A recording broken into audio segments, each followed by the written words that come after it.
Hey there, I'm Dan. And I'm Rachel. And this is Radio Free Bay Ridge, broadcasting from our COVID studio, which is my garage. AKA Dan's backyard. Yep, and we're with our just, street fair setup. So you might hear some rustling trees in the background and some gorgeous birds, as we are probably on one of the hottest days in the year, sweating our butts off, but we are doing it for a... We're doing it for you, progressives of Bay Ridge. Not just progressives, we're doing this for absolutely everyone, because today we are talking about how to cast your vote in a pandemic. As we all know, our recent primaries were a huge challenge, and we've only recently learned the results of a few lingering elections. What we did see was that voting from home, either through a universal vote by mail program or through New York State's extended absentee ballot access program, requires a lot of education. Exactly. So we thought we'd start you off with a quick overview of what casting your ballot in a pandemic really looks like.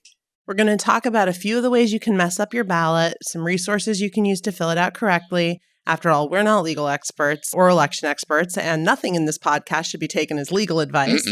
But we can point you at groups that are likely to have answers, some key dates to keep in mind, and some ideas on what things could look like in November, because we probably will go through this again in November. Yes, we will. Dan, want to kick us off? Right. So here are some common ways that people mess up their ballots. Firstly, using tape or not sealing the envelope, either the inner or outer envelope. Seal both. This one should be obvious because if you use tape, someone can just take the tape off, open up your ballot, mess with it, and then retape it closed. You need to seal it the normal way, like to the point where the paper will get ripped if someone tries to open it. Number 2, do not put extra bits of paper into the envelope. I saw one like that when I was at the ballot canvass.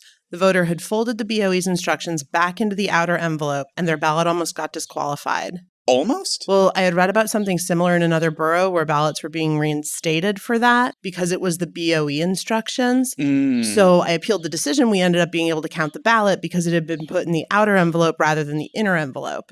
But if I hadn't heard a news story about that, or if it had been in the inner envelope, that's it.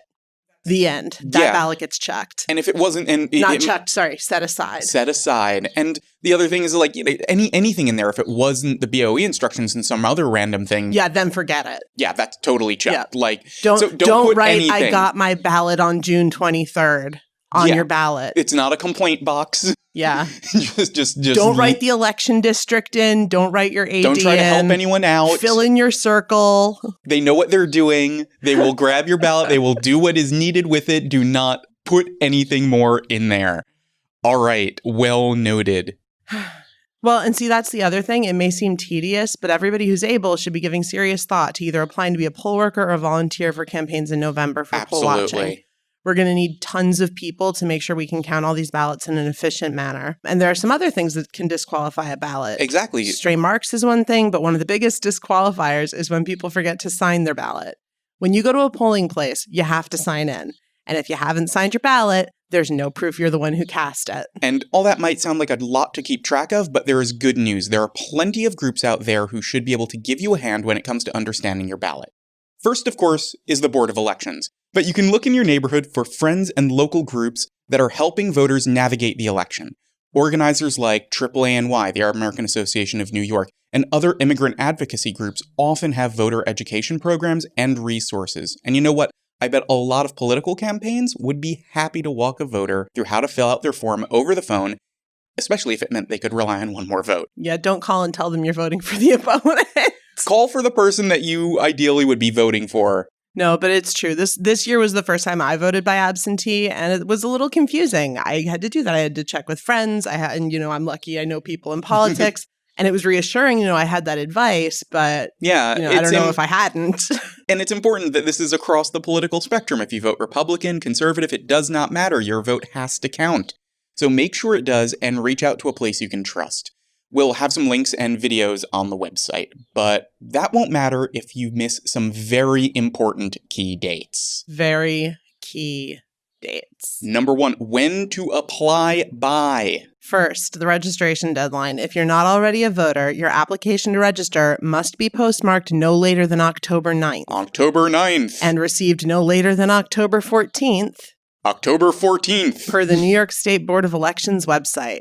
And right in here is where early voting begins. New York State passed early voting a couple of years ago, and what that means is there are specifically listed days and hours between October 24th and November 1st at early voting sites that you can look up online. And when we're saying look up online, we mean on the Board of Elections website, just to be very, very clear. The next important date is October 27th. October 27th. That's the deadline for postmarking of your application for an absentee ballot. But you just have to look at the rush of last-minute applications and how it impacted the distribution of ballots during the primary to know that waiting that long is a bad idea. Mm-hmm. Election day is November 3rd.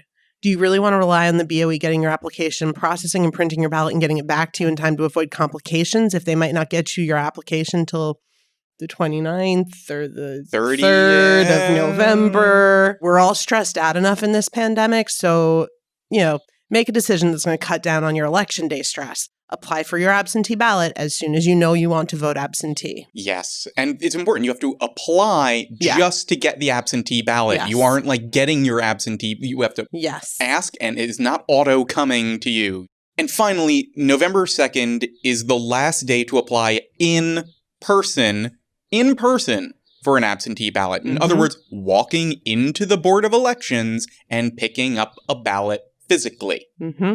And November 3rd is Election Day. Mm-hmm.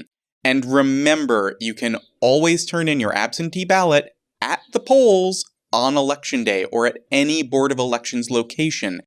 And if your ballot doesn't arrive, it arrived for me for the primaries, the day before the primaries, or you decide that you've changed your mind, you can go in and vote in person as well, and that will count instead of your absentee ballot. Exactly. And actually, that's another reason some absentees are disqualified. If you cast your vote ahead of time and then you change your mind, say something comes up at the last minute and you realize that vote for Malliotakis was a terrible decision, you've got to go vote for Max Rose, you're allowed to change your mind. You're allowed to go vote in person instead. That takes precedence over an absentee ballot.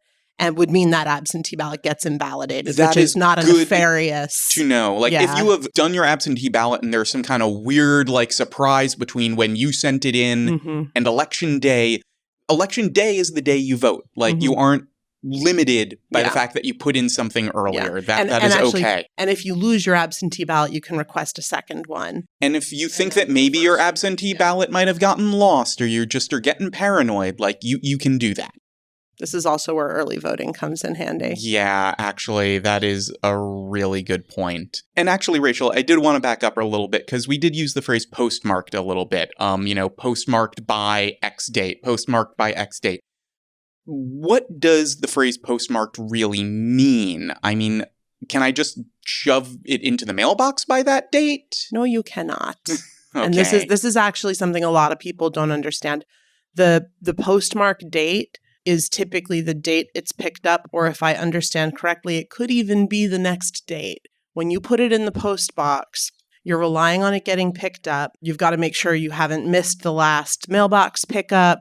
You can walk into a post office and go to the counter and say, please postmark this. Yeah. But don't assume that if it's 10 a.m. on Friday morning and the mailbox says last pickup 8 a.m., your letter's not going to get picked up till the next day, end of story. Yeah, so don't risk it if, you are cutting it close. Yeah, and like I said, you can walk it over to a post office. We've got two in Bay Ridge. There's a small one on 68th and 4th, and then there's the humongous one on 88th and 5th. Exactly. So with all this in mind, we get to the big question, which is really, what is November going to look like? Nobody knows. So nobody...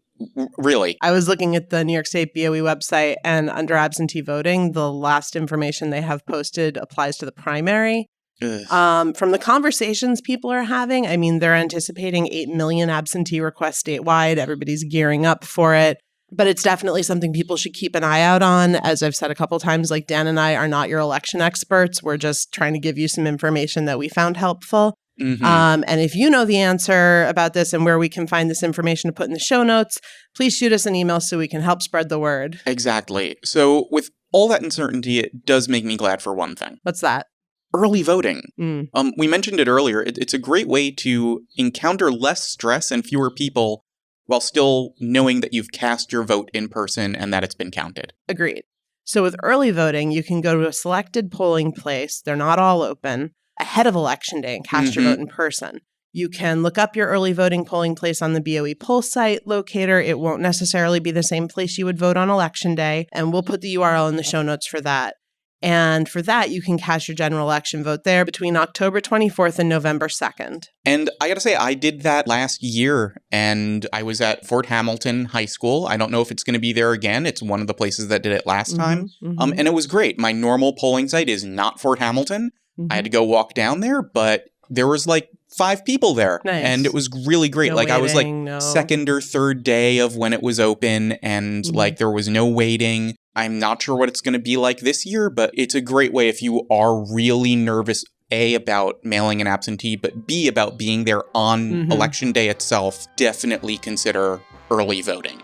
Yeah. So there we have it, Bay Ridge. That's the Radio Free Bay Ridge hot take on what we can expect this November and what you should know about casting your vote in a pandemic. Yeah, extremely hot take. It is like 95 degrees Again, in here. the backyard studio. Oh. But yeah, please reach out to us on Twitter, Facebook, Instagram, email, or just by hailing us down when you see us in the neighborhood. We both have t-shirts now, so that is actually something that could happen. And let us know your plan to vote in November. Yeah, and until next time, everyone, stay free, Bay Ridge.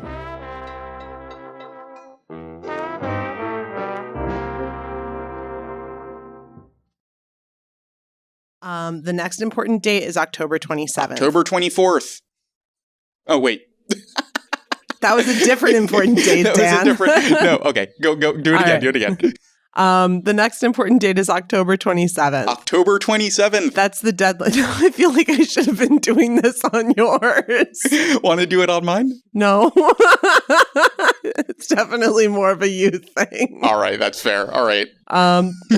The next important date is October 27th. October 27th. That's the deadline for... Sorry.